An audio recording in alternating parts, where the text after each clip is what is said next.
Testing 1 2, testing 1 2, audio test. Testing 1 2 3 4 5 6 7 8 9 10. This is the audio testing. Testing 1 2 3 4 5 6 7 8 9 10. Testing audio. Testing audio. Testing audio. 1 2 3 4 5 6 7 8 9 10. This is the audio test for everyone. Make sure you can hear me good. Testing 1 2 3. Testing 1 2 3. Testing audio. Testing audio. 1 2 3. Testing audio. Testing audio. Testing audio. 1 2 3 4 5 6 7 8 9 10. Testing audio. 1 2 3 4 5 6 7 8 9 10. Question.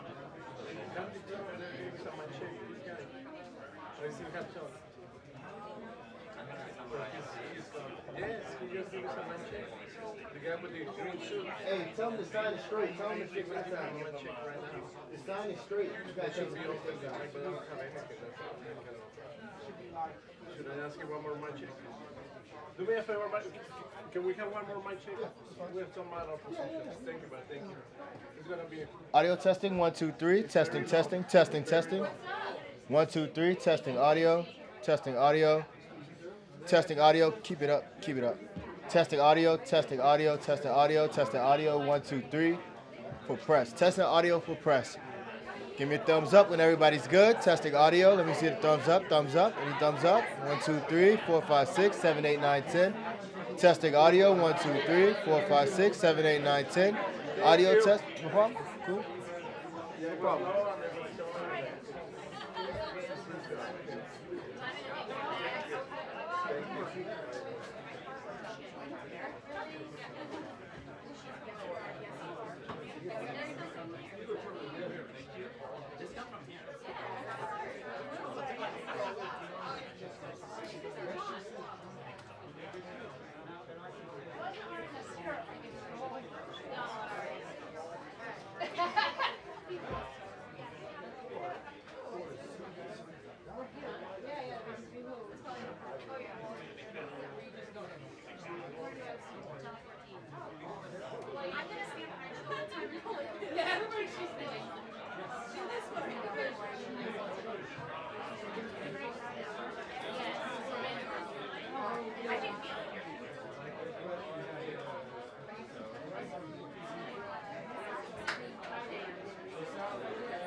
This is your direct number market?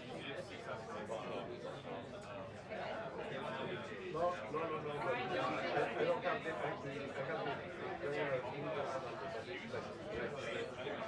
I will just listen to your message. So 1-1. Yeah. Perfect. Thank you so much. Yeah.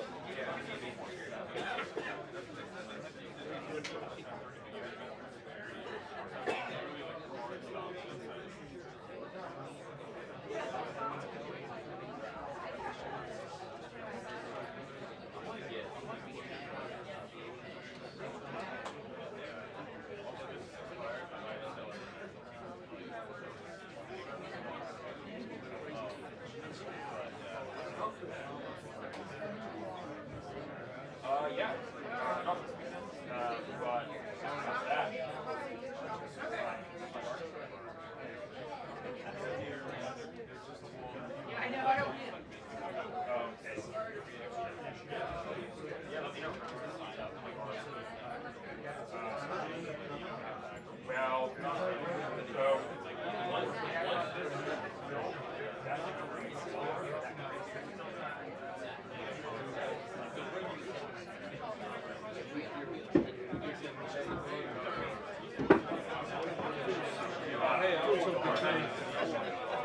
he's the veteran, he knows. Get the sitting time is very important. Well,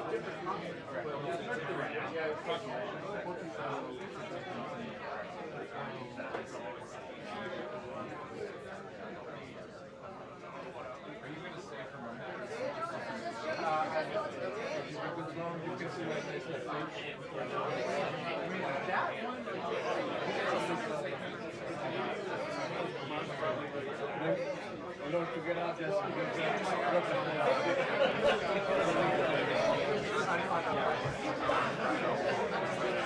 Just because.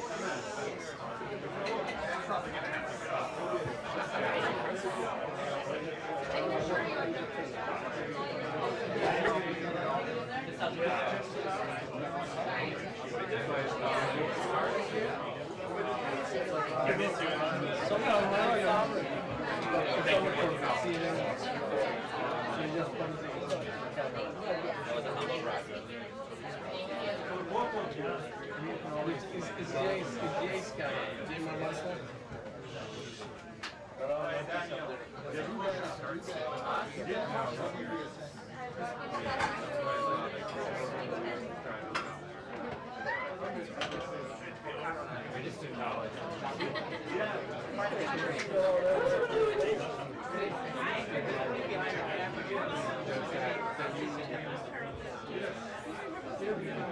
Esto le cabe por ahí.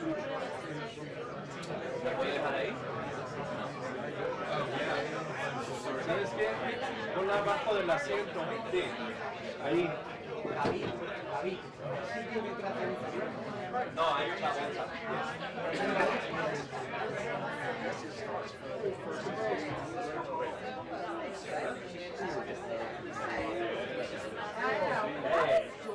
I made some rolling.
All right, Miss Nancy Cordes is in the house.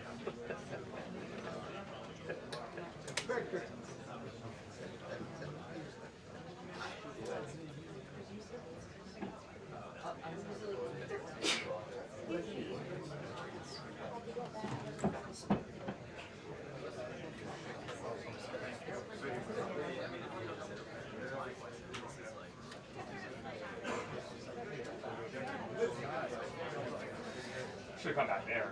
Smart move. Just sit down here. Is there something in here? Can I sit on it?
Yeah, I don't know how like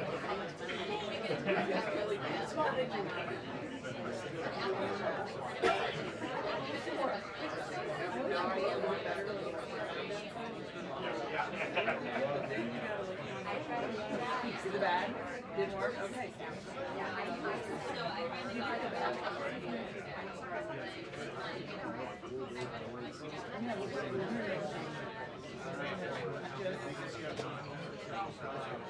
People want to shine.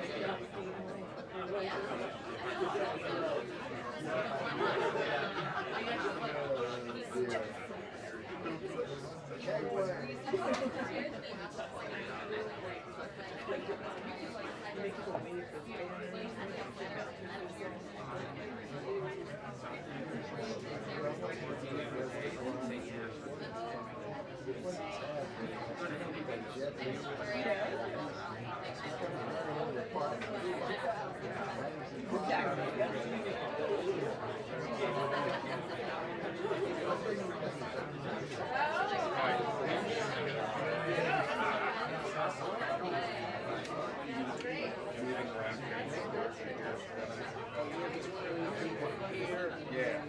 No, you don't need to get here.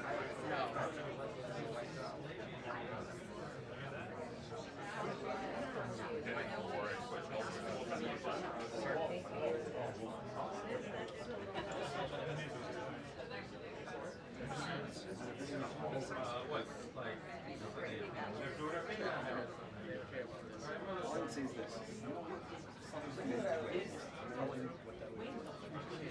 5 feet.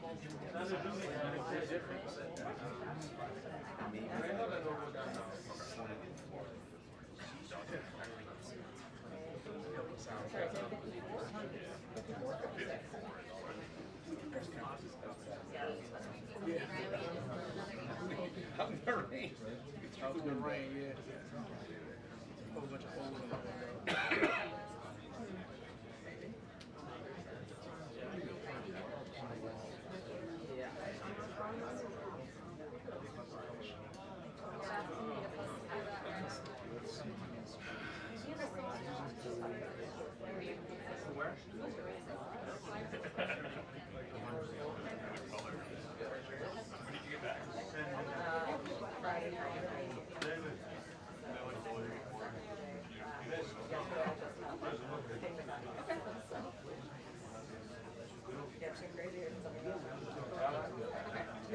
Amazing. I think you were having more fun.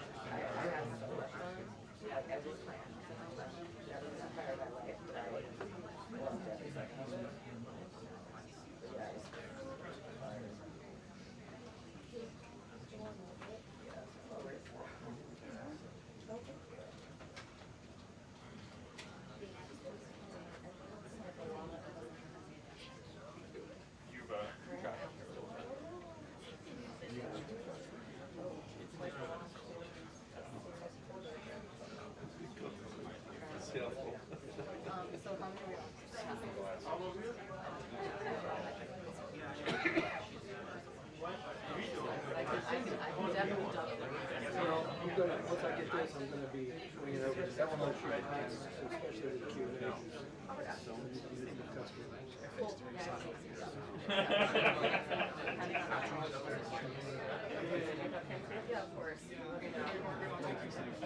files.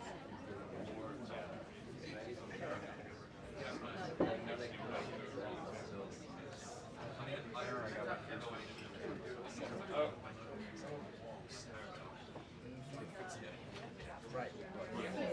It's like very. Back at it now. Retired here.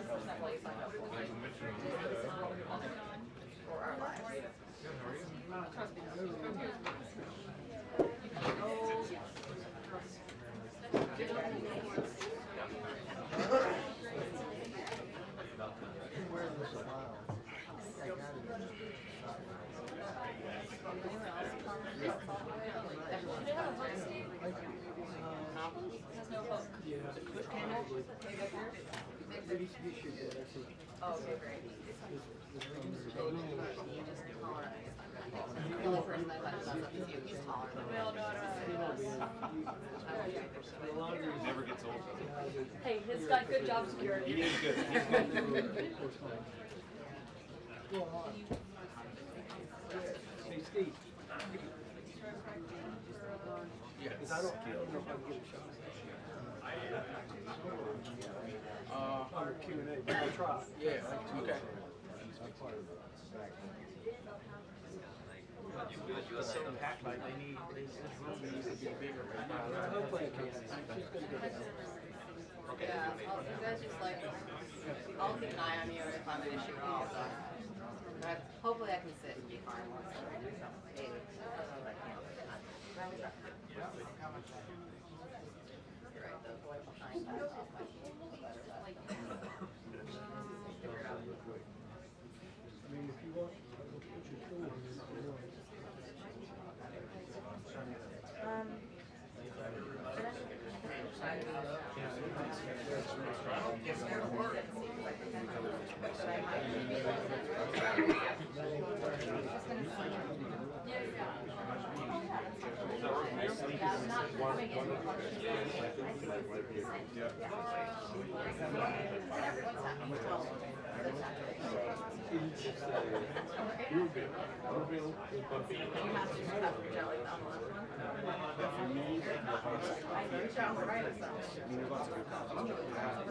Somehow the Italians do something that other people cannot replicate.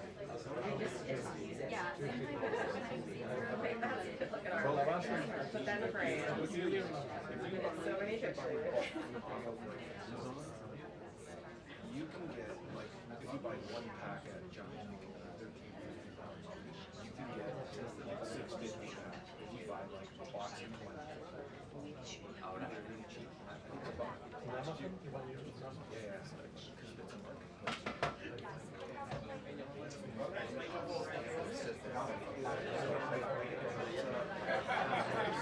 from your retail. So I just buy like a year's worth, $100, and it's two whatever. Yes, and I do a floral. So I have to release smooth metal.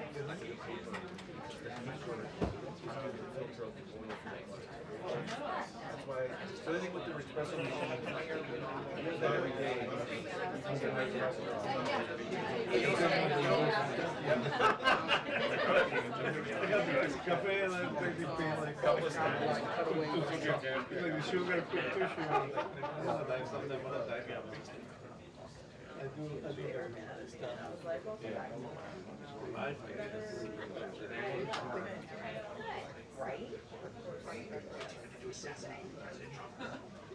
So we just want to move that and this even closer. It'll give us a little more room. Just take that.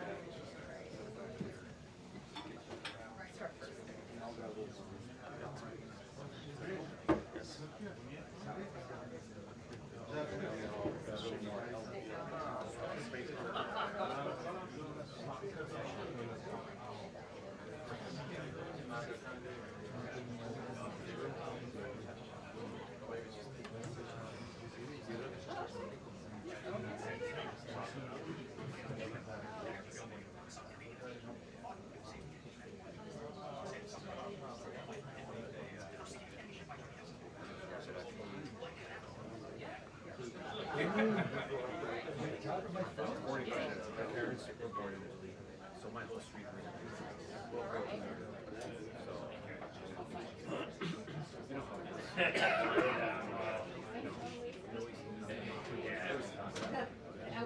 These are business. It's the government.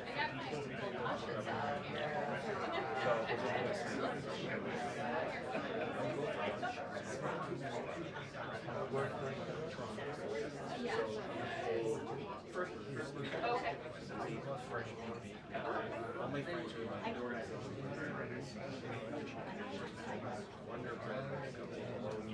I have like I think we're always for long. Yeah. You know what I'm talking about? Yeah. You got amazing. Yeah. It looks like this is an argument that I'm not I worked in Chihuahua for a while.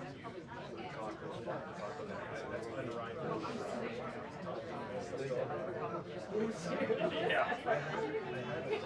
But would that have a French chef? Yeah, well, yeah. It's like the biggest hamburger ever. The egg, but the beef.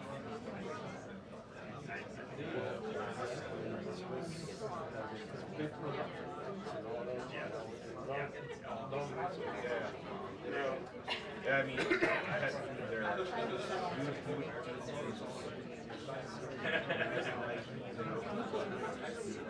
Well, good luck to that. Must have Good. Oh, yeah. there, if you get a stack of turkeys and a thing of meat and cheese and peppers, you make it many one price.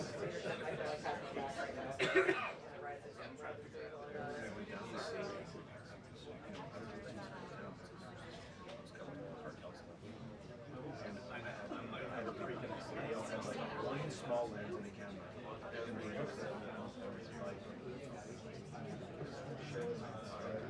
So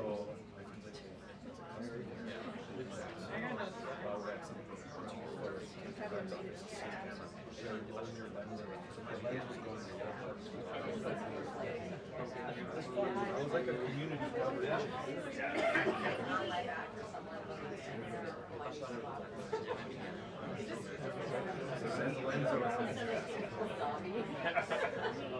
I like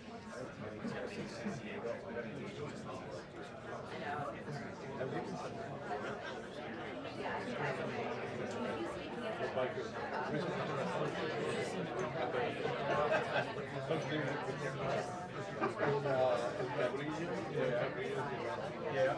Otherwise, it's not very good.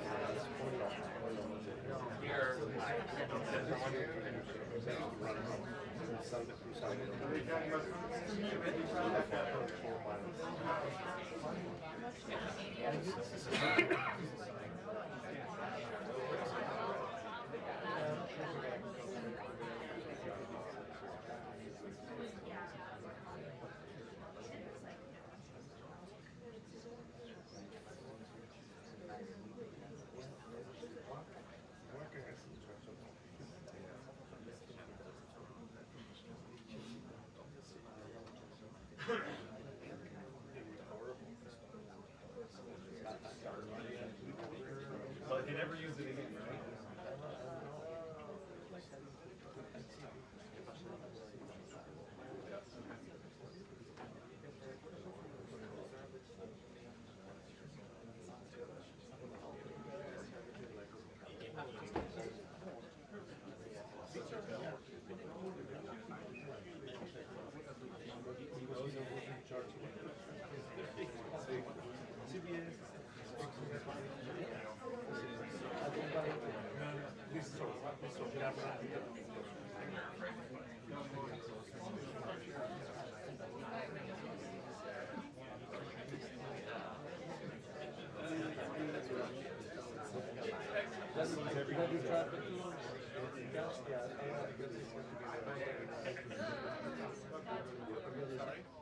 Same thing. They take me back again. I was there for a minute, like, okay, we'll come back. 5 a.m. start. Yeah,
Good afternoon, everyone. Good afternoon. Under the leadership of President Donald J. Trump, the rogue Iranian terrorist regime is being absolutely crushed. 47 years of tolerating and enabling the world's leading state sponsor of terrorism are over. Iran's murderous terrorist leaders are paying for their crimes against America, and they are paying in blood. Since 1979, the terrorist Iranian regime has actively and intentionally facilitated the killings of Americans. They chant "Death to America" and fund other radical terrorists who attack our country and are seeking to destroy Western civilization itself. These terrorists seized our embassy and took 66 Americans hostage in Tehran. They slaughtered 241 U.S. service members with a truck bombing in Beirut. They killed and maimed hundreds of American service members in Iraq, and this is just a small fraction of their blood-soaked record. Prior leaders have been too weak and ineffective to address this threat. Some, like Barack Hussein Obama, even sent pallets of cash that ultimately financed this terrorist crusade against the United States and our people, while signing stupid and naive deals that put Iran on the path of developing nuclear bombs. After years of endless appeasement and empty statements from politicians on both sides of the political aisle in this town, President Trump is finally the man of action. President Trump is holding these monsters accountable and permanently extinguishing their nuclear ambitions. Future generations of Americans will look to this moment as the moment where the specter of a nuclear armed Iran ended. At the beginning of Operation Epic Fury, launched last weekend, President Trump laid out clear objectives to the American people on what the U.S. military seeks to accomplish through these major combat operations. Number one, destroy the regime's deadly ballistic missiles and completely raze their missile industry to the ground. Number two, annihilate the Iranian regime's navy. And so far, we have destroyed more than 20 Iranian ships, including their top submarine last night, using a torpedo for the first time since World War II. There is not a single Iranian ship underway in the Arabian Gulf, Strait of Hormuz, or the Gulf of Oman. Number three, Operation Epic Fury will ensure the regime's terrorist proxies in the region can no longer destabilize the region or the free world and attack our armed forces. And thus far, Iran's proxies are hardly putting up a fight. Number four, this mission will guarantee that Iran can never obtain a nuclear weapon. It's safe to say that thus far, Operation Epic Fury has been a resounding success. American forces have struck more than 2,000 targets, destroying hundreds and hundreds of ballistic missiles, launchers, and drones. As the Department of War said this morning, we expect to have complete and total dominance over Iranian airspace in the coming hours, clearing the skies for our brave warriors to continue achieving these noble and long sought-after objectives.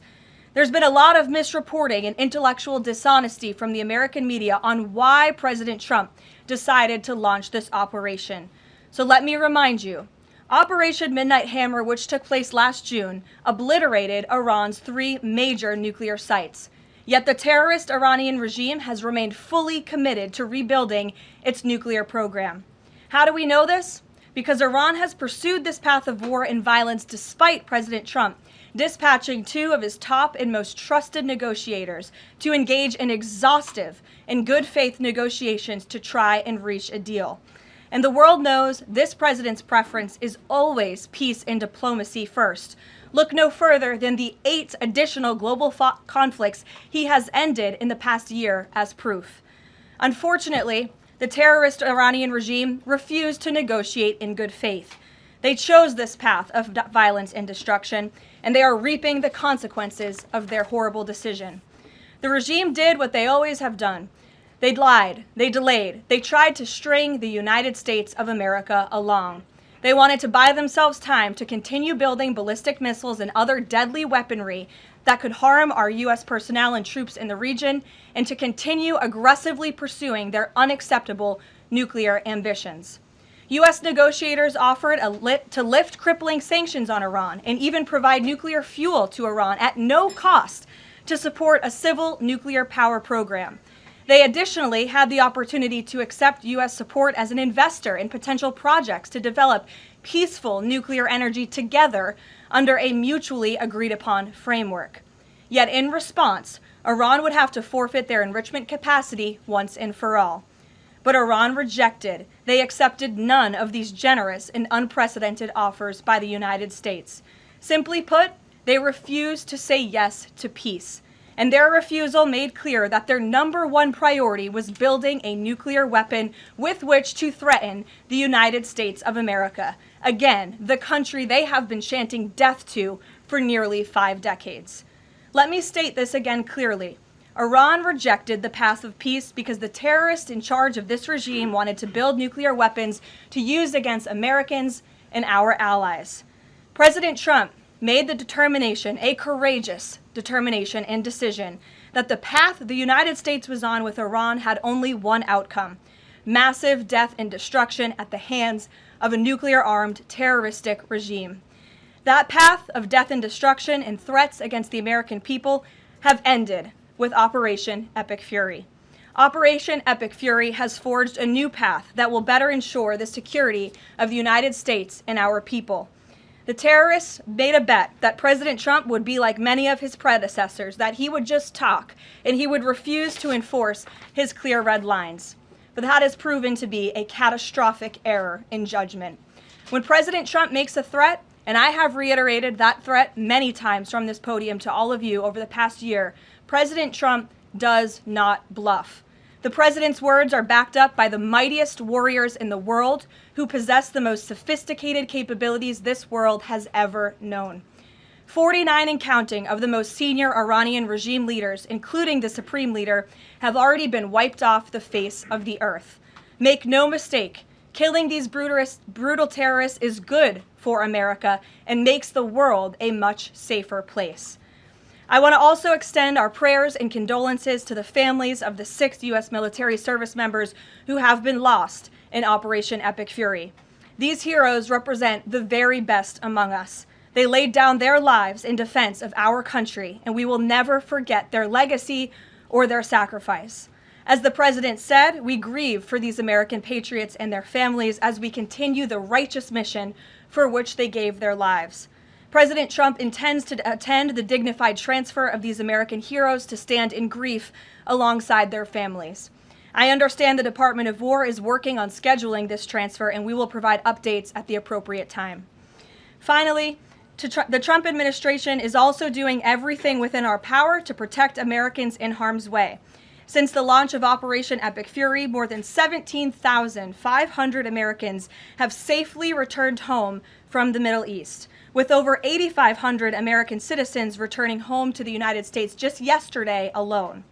If you are a U.S. citizen in the Middle East looking to return to the United States, the Secretary of State asks that you please register with the State Department at step.state.gov. The State Department will identify where you are and provide travel options directly to you. The administration is already rapidly chartering flights free of charge and booking commercial options, which we expect to become increasingly available as time goes on and the success of this mission further comes to fruition. I know the President and Secretary of State Rubio have been in touch as well with our allies in the region directly about this problem, making it clear that it is a priority of the United States of America to bring every American home.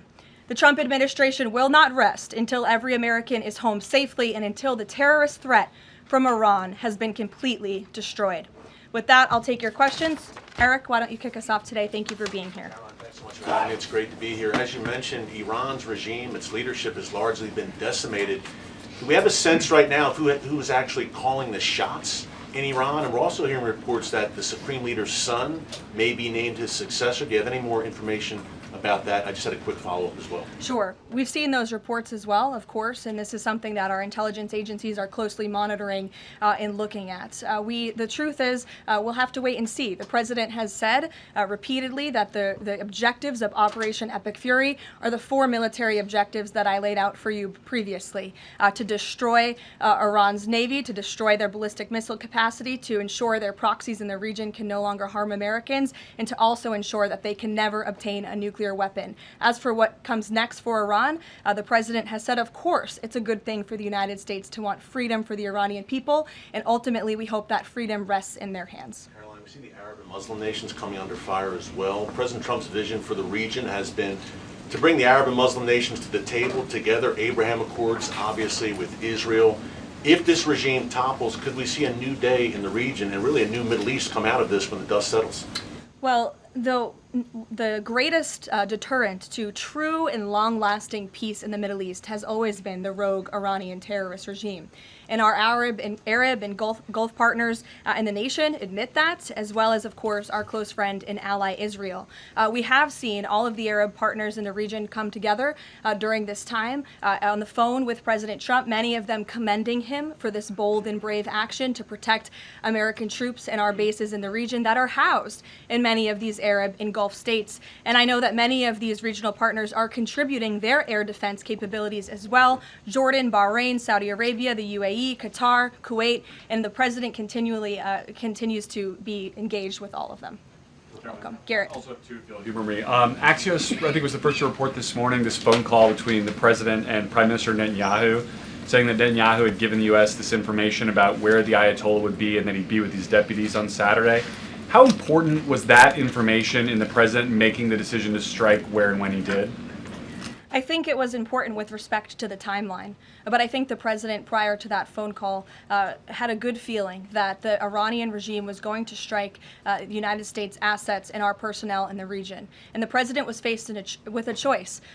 Does the United States of America use our military and our capabilities to strike first, to take out this threat that has been threatening our country and our people for 47 years, or is he going to, as commander-in-chief, sit back and watch as the rogue Iranian regime attacks our people in the region? That's obviously an unacceptable decision. For the second choice there is unacceptable to the president, which is why he made this decision.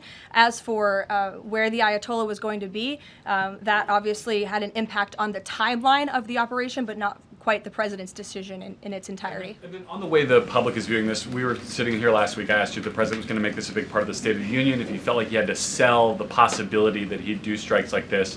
We're now 5 days on. He hasn't done kind of the traditional speech to the nation part of it. Does the president believe the country supports the actions that he's taken so far in Iran?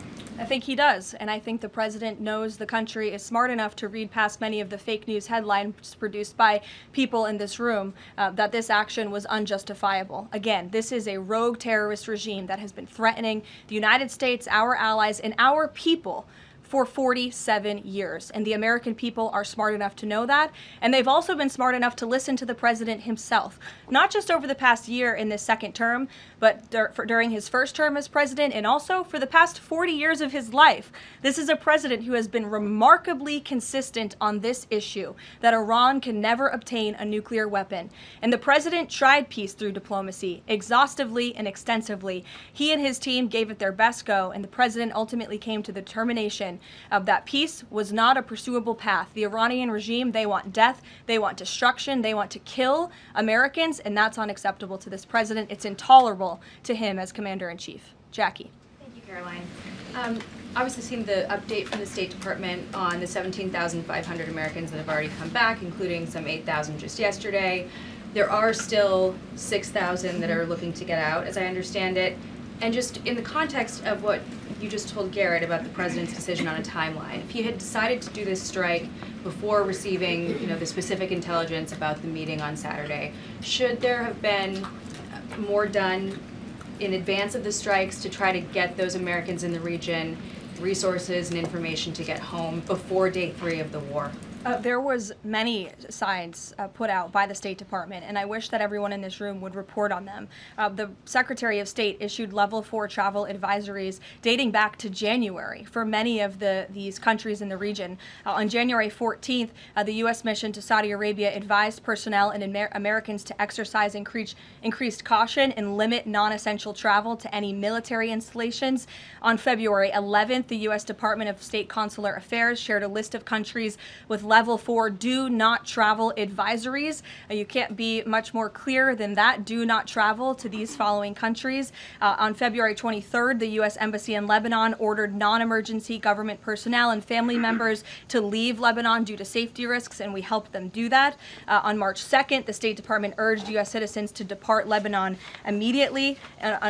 With respect to Iran, on February 27th, the Secretary designated Iran as a state of sponsor of wrongful detention and stated no American should travel to Iran for any reason. And again, on February 27th, the U.S. ambassador to Israel warned Americans to leave Iran, and they provided travel advisory alerts through the U.S. Embassy in Jerusalem. So the State Department was all hands on deck on advising extreme caution and do not travel alerts to Americans in the region. With respect to the Americans who are still in the region now, again, the State Department is asking that they register at the website so they can directly identify you, and we are actively and rapidly working to charter flights. There is some commercial flights that are taking off intermittently from these countries, and we plan to get Americans on board as quickly as possible, again, free of charge to them. And we have some additional measures that I think will be announced in the coming days. Again, I can also reiterate from the president's perspective, this is something he's brought up directly with our allies and partners in the region, that we expect their help in getting Americans home, and we will do that, and we will not rest until every single American is returned home safely. Thank you. And then one follow-up just on how people might be experiencing this at home. With respect to the economy and the cost of oil spiking, is there a need to start those Navy escorts in the Strait of Hormuz now to sort of blunt the impact to people? And also, because Spain is a member of the EU, does that at all put a wrinkle in the president's plan for a trade embargo with them? With respect to Spain, I think they heard the president's message yesterday loud and clear. And it's my understanding over the past several hours they've agreed to cooperate with the U.S. military. And so I know that the U.S. military is coordinating with their counterparts in Spain. But the president expects all of our European allies, of course, to cooperate in this long sought after mission, not just for the United States, but also for Europe, to crush the rogue Iranian regime that, again, not only threatens America, but also threatens our European allies as well. With respect to oil prices and the economy here at home, of course, this is something that Secretary Bessent, Secretary Wright, the National Economic Council of Energy, that is led by Secretary Burgum, has been long working on and well in advance. Yesterday, President Trump announced the U.S. Development Finance Corporation will provide political risk insurance at a very reasonable price for crude carriers and cargo ships operating in and around the Gulf. And as you pointed out, Jackie, the president said if necessary and when appropriate, the U.S. Navy will begin escorting tankers through the Strait of Hormuz. I think it speaks to why this action was so necessary, that ultimately the energy industry is going to benefit from the president's actions with respect to Iran, because Iran will no longer be controlling the Strait of Hormuz and restricting the free flow of energy, which, as you all know, controls 20% of the world's global oil supply. Sure. Thanks, Caroline. The president said yesterday there wasn't time to make evacuation plans because this all happened so quickly. Given how critical the president has been of the chaotic evacuation from Afghanistan by the last administration 5 years ago, why wasn't there more of a focus on evacuation plans from the Middle East that could have been at least put in place, ready to go before the strikes this weekend? Again, I just laid out for you that there have been plans in place and that the State Department has been very clear to the American people traveling within this region not to travel to these regions. We gave notices to leave immediately the countries where these Americans were within. And unlike the previous administration, we actually have a number. We actually have identified the number of people in the region who have requested help. We are in direct contact and engagement with them. And you have to keep in mind, there's a few thousand people who have requested assistance to come home in comparison to the millions who we understand are in the region. So we will help every single American who wants to come home if they're making that request of the State Department. Americans who called the State Department hotline as recently as last night were being told, we can't help you, you have to make your own plans. Well, the line was updated, and I expect every single person in this room to report on that accurately so that information can be relayed appropriately to your audiences and to the American people. I think as journalists, you all have a responsibility to let them know that the line has been updated accordingly with the proper guidance, because I saw many people in this room very quick to do selfie videos with the line yesterday, but not so quick to report on the corrected message today.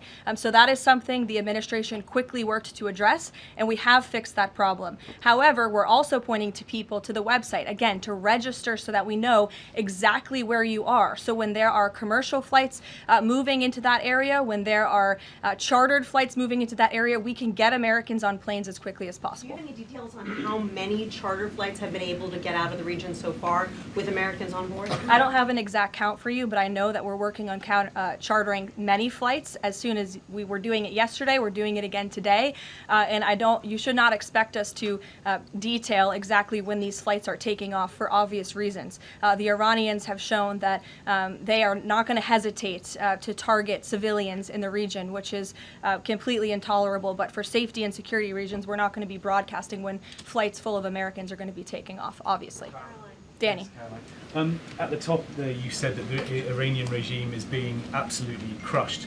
Can you explicitly say then whether or not regime change is a goal of President Trump's operation? The goals of this operation have been made very clear, Danny, and the president has said them in his speech when he launched this operation and released that video in the middle of the night to all of you and to the world. The stated military objectives of Operation Epic Fury are as follows.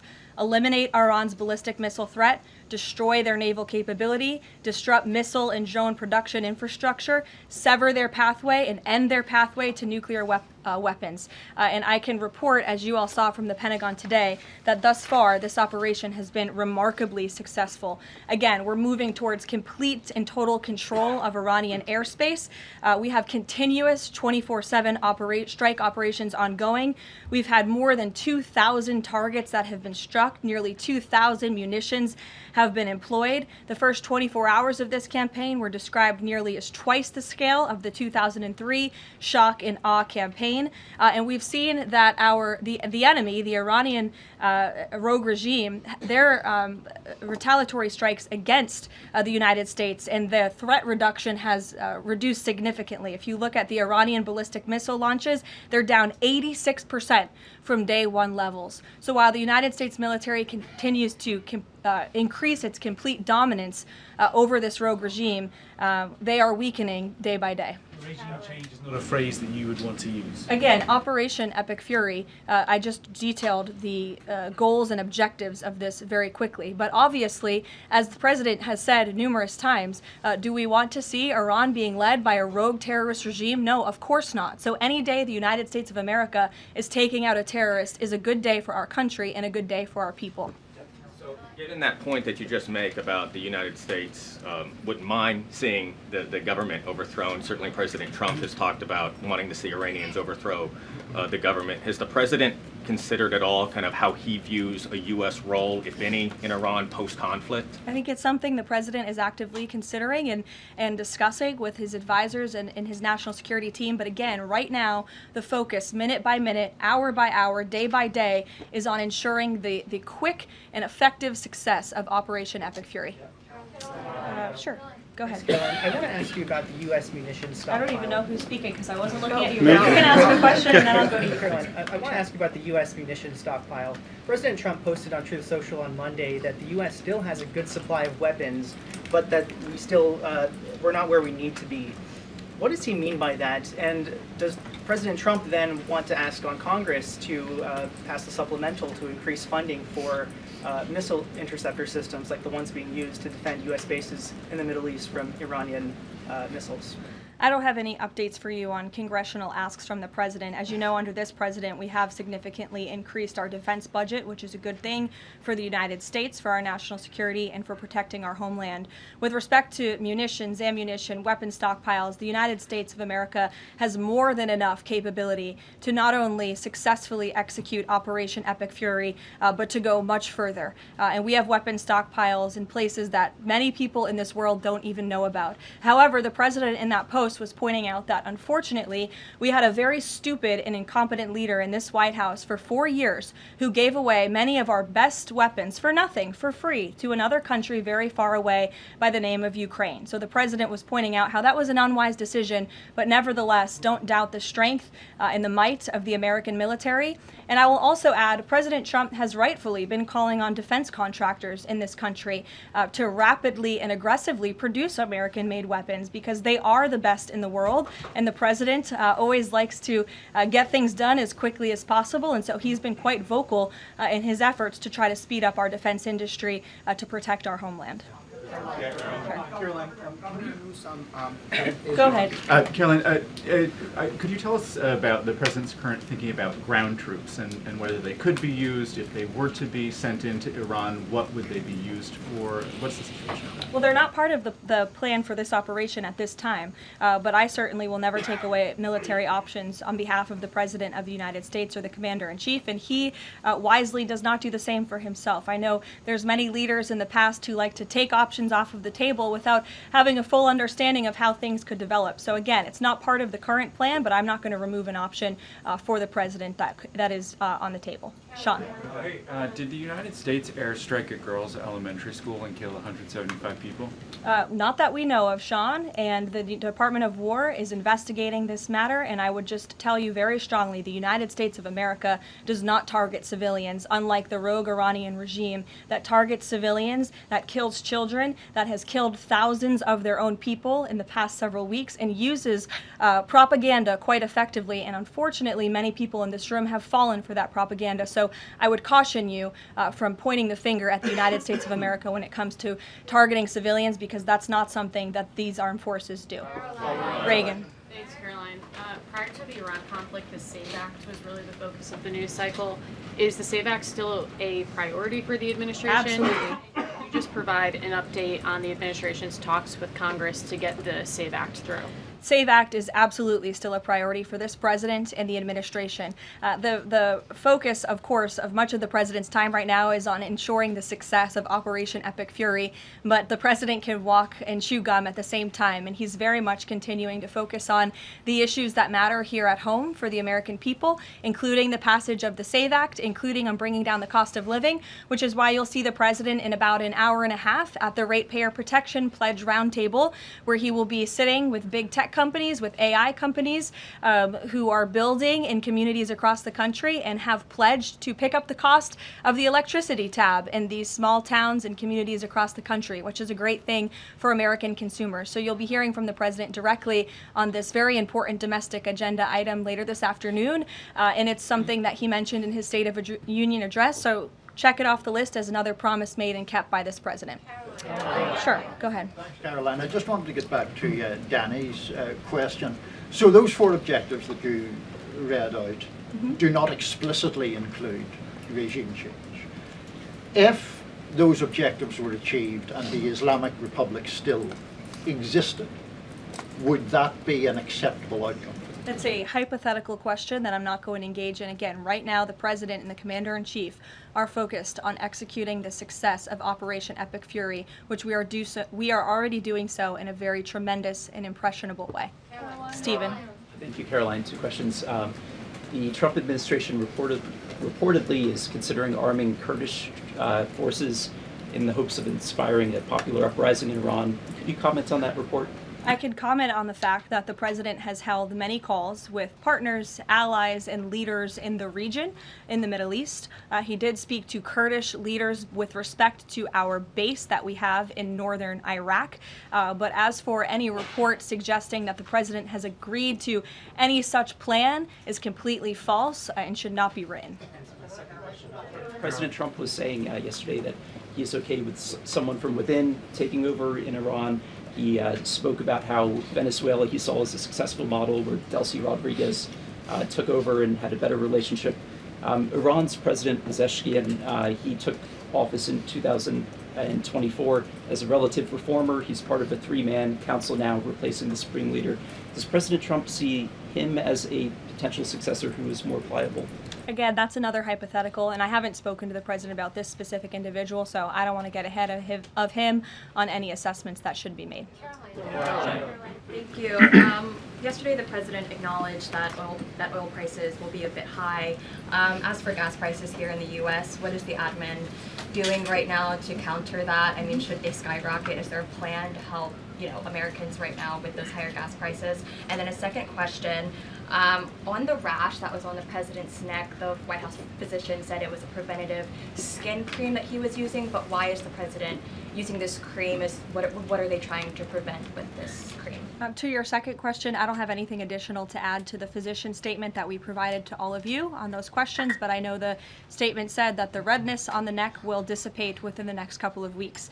To your first question about oil prices, thank God we have a president who has exuded American energy dominance over the past year, an administration that is wholeheartedly focused on keeping prices stable as best as we can. Of course, this operation is temporary to protect the homeland, but crude oil prices did fall yesterday. They remain stable today after the president announced steps to ensure the stability in global energy markets. Again, those include the DEC offering reasonably priced political risk insurance and the potential for the U.S. Navy to provide protection for the flow of energy through the Strait of Hormuz. It is the president's belief and his economic team's belief that the economy continues to be very strong, it's robust, and will be able to weather any of the temporary impacts of Operation Epic Fury.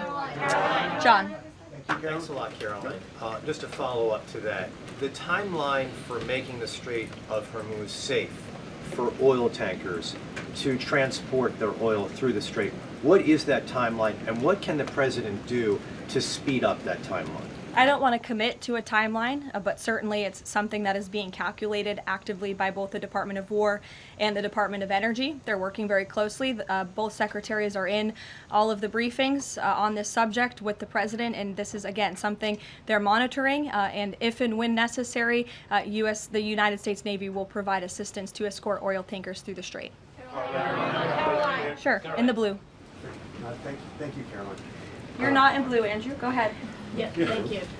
Well, I guess you are, sort of. I'll go to you after. You had mentioned about the commercial aircraft being used for the evacuations. What about the use of military aircraft? Would that happen in conjunction with that or subsequent to? That is something that is definitely underway, and of course we're going to use that in conjunction. We want as many planes, whether they're chartered, commercial, or military, taking Americans out of the Middle East and returning them safely home. So yes. Andrew, go ahead. You're welcome. At the top of the briefing, you listed a long list of grievances against the Iranian government, going back to the takeover of the embassy in '79, barracks bombing in the 80s, etc. But no one from the administration has laid out the imminent threat that was supposed to be taken care of by this. And the rationales offered by, say, Secretary Rubio, the President's National Security Advisor, said that the threat was retaliation against American interests from Iran after Israeli strikes. The President says it was his own feeling that Iran was going to attack. Why is it that across the administration you can't say what the imminent threat against the United States was that required us to launch this? And also, Prime Minister Starmer told Parliament today that his reason that he didn't allow the use of British bases was that he was not satisfied that there was a lawful basis and a viable, thought-through plan. Was there an attempt to provide the UK government with a legal basis for these strikes and a viable, thought-through plan? To the first question, I completely reject the premise of your question. You have had the President of the United States, the Secretary of War, the Chairman of the Joint Chiefs, the Vice President of the United States, the Secretary of State, and now I am out here today to explain to you exactly what led the President to make the decision to launch Operation Epic Fury. And President Trump does not make these decisions in a vacuum. This decision to launch this operation was based on a cumulative effect of various direct threats that Iran posed to the United States of America, and the President's feeling based on fact that Iran does pose an imminent and direct threat to the United States of America, based on the fact that they are the world's leading state sponsor of terrorism, based on the fact that they were rapidly and aggressively building up their ballistic missile program to give themselves immunity within their country alongside their navy, so that inside their country they could continue to create nuclear weapons and nuclear bombs, which would of course pose a risk to Americans in the region and even Americans one day here at home. And then another point on this is the President found that through these extensive, exhaustive, failed negotiations with Iran, that they were hell-bent on death and destruction. So again, the President was not going to be just another president on a very long list who sat back and stood by and passed the buck of this direct threat to the next administration. The President had a feeling, again, based on fact, that Iran was going to strike the United States, was going to strike our assets in the region, and he made a determination to launch Operation Epic Fury based on all of those reasons. And I would like the media to actually report on all of them, rather than just picking sound bites from one person in this administration and saying, oh, they're contradicting the other person. No, again, these decisions are not made in a vacuum. They are made by the President's feeling that Iran was going to strike the United States and our assets in the region, and he was not going to sit back and watch that happen. The determination was made that the President was going to strike first alongside Israel, and that has obviously been proven to be the right decision and an effective one at that.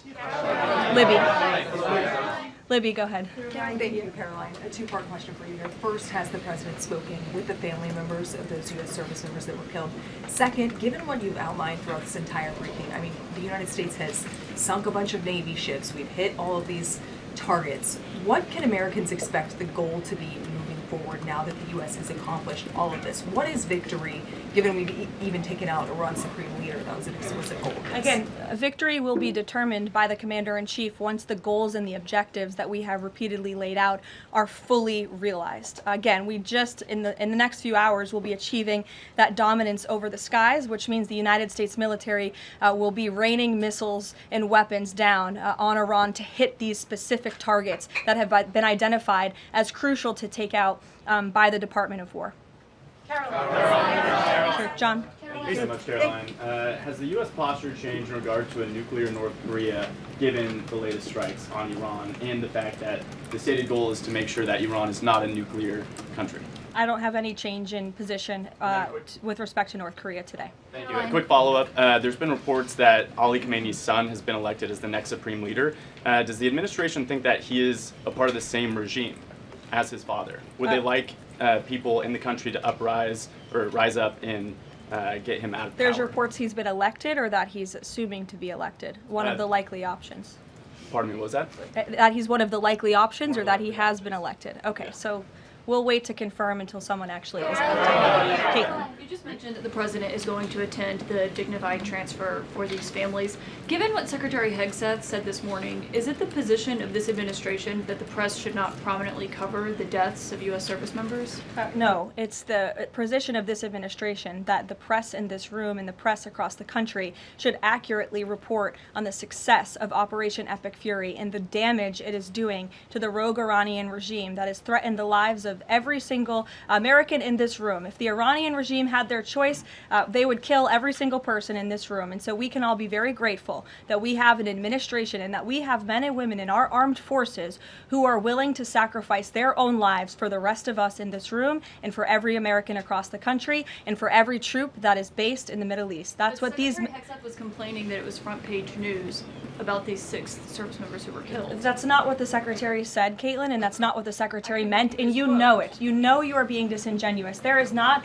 We've never had a Secretary of Defense who cares more. Drones get through or tragic things happen. It's front page news. I get it. The press only wants to make the president look bad. Yeah, As you know, we cover the deaths of U.S. service members under every president. The press does only want to make the president look bad. That's a fact. Especially you. No, listen to me.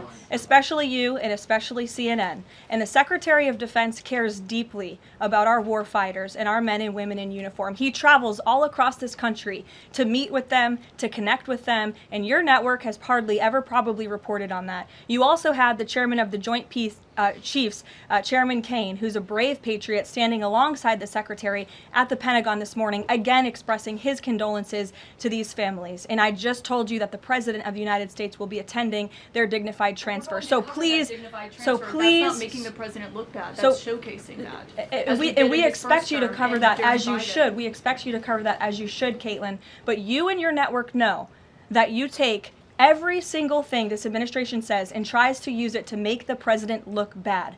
That is an objectable fact. I don't think covering troop deaths is trying to make If you're trying to argue right now that CNN's overwhelming coverage is not negative of President Donald Trump, I think the American people would tend to agree, and your ratings would tend to disagree with that as well. Go ahead.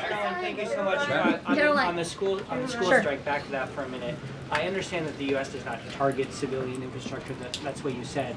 Can you say that there's any evidence right now that it was not a U.S. strike? And then also, you didn't mention Israel in that.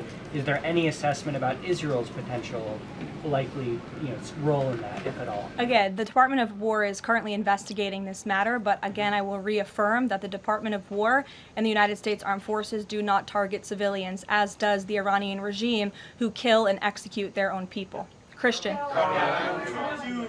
On two separate issues, Caroline. First, what can you tell us about the military operation in Ecuador? And then secondly, is the president considering invoking the Defense Production Act to boost munition stockpiles while we are in this conflict? It's not something I've heard the president consider, but as you know, the president has been in pretty direct correspondence and public correspondence with defense contractors, asking them to aggressively speed up their manufacturing of American-made weapons, which again are the best in the world. With respect to Ecuador, I would point you back to the statement released by the U.S. Southern Command. On March 3rd, Ecuadorian and U.S. military forces launched operations against designated terrorist organizations nations. These operations are a powerful example of the commitment of partners in Latin America and the Caribbean to combat the scourge of narco-terrorism. And together, we are taking decisive action to confront narco-terrorists who have long inflicted terror, violence, and corruption on citizens throughout the hemisphere. And with on that, I would also add that this weekend, I'm pleased to announce, the President will welcome the heads of state from 12 nations across our Western Hemisphere in Miami, Florida on Saturday. The point of this newfound Latin America Summit is to promote freedom, security, and prosperity in our region. The following countries will be in attendance: Argentina, Bolivia, Chile, Costa Rica, the Dominican Republic, Ecuador, El Salvador, Honduras, Panama, Paraguay, Trinidad and Tobago, and maybe some others as well. And the President will be speaking with the leaders of this country who have really formed a historic coalition to work together to address criminal narco-terrorist gangs and cartels and counter illegal and mass migration into not only the United States but the Western Hemisphere, which remains a key and top priority of this President. Thank you very much, everyone, and you'll see the President yourselves in an hour. Thank you, Caroline.